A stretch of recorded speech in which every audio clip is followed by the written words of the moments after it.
नमस्कार। आज हम एक कहानी को सिर्फ सुनेंगे नहीं बल्कि उसे खोल कर देखेंगे। ये कोई आम कहानी नहीं है, ये एक लोक कथा है। और ये इस बात का एक शानदार उदाहरण है कि कैसे सस्पेंस और रहस्य को परत दर परत बनाया जाता है ताकि सुनने वाला आखिर तक बंधा रहे। तो चलिए साथ मिलकर इस कहानी की बुनावट को समझते हैं। पूर्णिमा की रात और मरे हुए बच्चे की वापसी। सोचिए, कहानी का पूरा सार, उसका पूरा माहौल बस इसी एक लाइन में सिमट गया है। ये सिर्फ एक टाइटल नहीं है ना? ये तो एक तरह का वादा है, एक डरावना रहस्यमय वादा जो हमें सीधे उस दुनिया में खींच लाता है जहां कुछ भी मुमकिन है।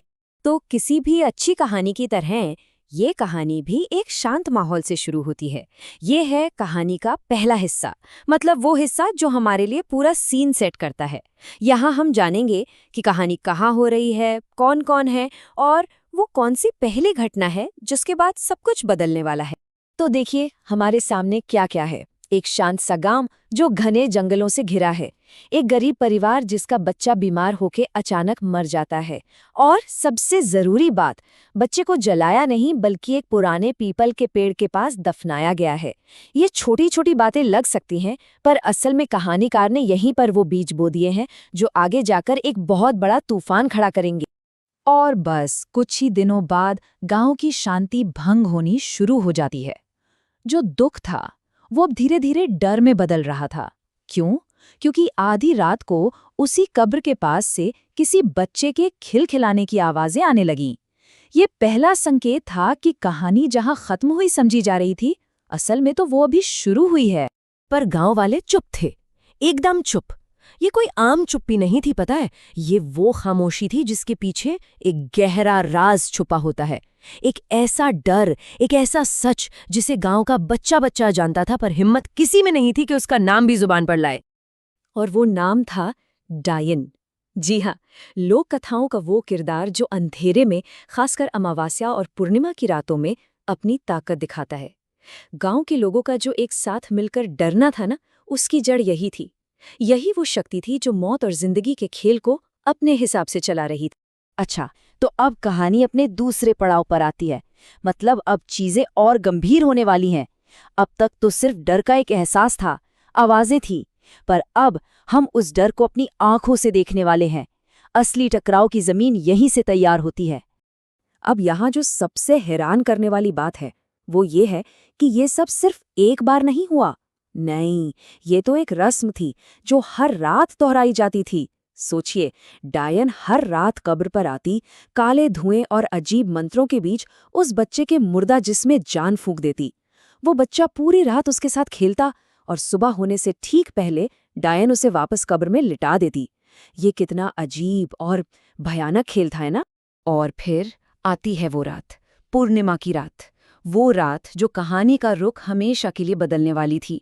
यही वो पल था जब इंसानों की दुनिया और उस डायन की छिपी हुई दुनिया पहली बार आमने सामने आने वाली थी।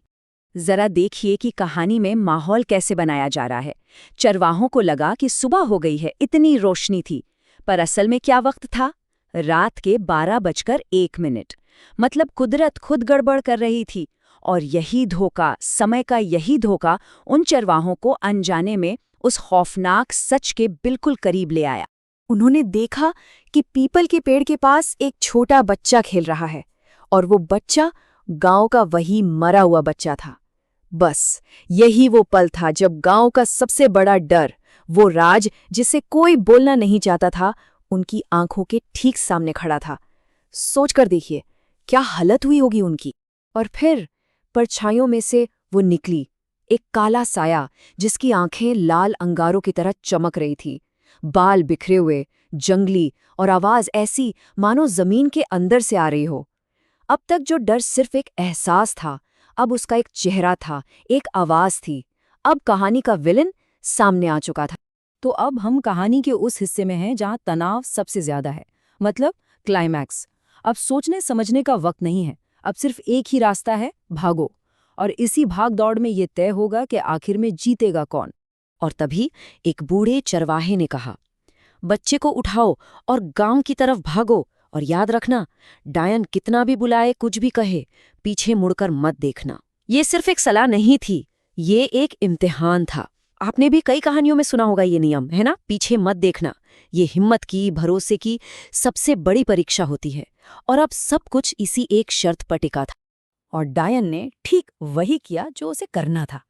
वो सिर्फ पीछे नहीं भाग रही थी, वो दिमाग से खेल रही थी। वो आवाजें लगा रही थी, रुक जा, पीछे देख, मैं तुझे सोना दूंगी, बच्चे को छोड़ दे। वो हर तरह का लालच दे रही थी ताकि बस एक पल के लिए चरवाहा कमजोर पड़ जाए और पीछे देखे। और जब बातों से काम नहीं बना तो डायन ने अपनी पूरी ताकत लगा दी। पूरा जंगल कांपने लगा, हवाएं चीखने लगीं जैसे कोई तूफान आ गया हो। ये इस बात का सबूत था कि चरवाहा सिर्फ किसी एक औरत से नहीं भाग रहा था, वो तो एक ऐसी ताकत से लड़ रहा था जिसने पूरे जंगल को अपने बस में कर रखा था। पर वो भागता रहा और उसने पीछे मुड़कर नहीं देखा। अंत में जीत किसी जादू टोने या हथियार से नहीं हुई, जीत हुई हिम्मत से, इरादे से। बस वो एक काम, पीछे ना देखना, यही उस चरवाहे की सबसे बड़ी ताकत बन गया और इसी ने डायन की सारी शक्ति को बेकार कर दिया। तो तूफान के बाद अब शांति का समय है। कहानी अब अपने आखिरी पड़ाव पर है। तनाव खत्म हो चुका है और एक नई सुबह, एक नई सच्चाई लेकर आई है। चलिए देखते हैं कि उस एक रात की हिम्मत ने क्या क्या बदल दिया। और नतीजा देखिए, चरवाहा गांव पहुंचा, सबको जगाया, और जैसे ही सूरज की पहली किरण निकली, वो बच्चा एक आम बच्चे की तरह रोने लगा। वो पूरी तरह से जिंदा और ठीक था। और डायन, वो गांव में फिर कभी नहीं दिखी। सिर्फ इतना ही नहीं, वो मनहूस पीपल का पेड़ भी सूखकर मर गया और आधी रात की वो हंसी भी हमेशा के लिए बंद हो गई। मतलब बुराई सिर्फ हारी नहीं, उसका नामो निशान मिट गया। पर रुकिए, कहानी यहाँ खत्म नहीं होती। हर अच्छी लोक कथा सिर्फ एक घटना बताकर खत्म नहीं हो जाती, वो एक सीख भी देती है। और इस कहानी की असली सीख वो एक चेतावनी की शक्ल में सामने आती है। गांव के बड़े बुजुर्ग बताते हैं, अगर उस रात चरवाहे ने पीछे मुड़कर देख लिया होता तो आज ये पूरा गांव जिंदा नहीं होता। और यहाँ आकर कहानी का असली मतलब समझ आता है। दांव पर सिर्फ एक बच्चे की जान नहीं थी, दांव पर तो पूरे गांव की जिंदगी लगी थी। उसकी एक छोटी सी गलती, एक पल का लालच और सब खत्म हो जाता। ये कहानी अब किसी एक आदमी की बहादुरी की नहीं, बल्कि पूरे गांव के बचने की कहानी बन जाती। तो आखिर में ये कहानी हमें एक बहुत गहरे सवाल के पास लाके छोड़ देती है। सर्वाइवल की इन कहानियों में ये जो पीछे मुड़कर देखने की मनाही होती है, इसका असली मतलब क्या है? क्या ये सिर्फ एक अंधविश्वास है, या फिर ये हमारे अपने मन के डर, हमारे शक, हमारे लालच का प्रतीक है? वो चीजें जो हमें जिंदगी में आगे बढ़ने से रोकती हैं। सोचने वाली बात है ना?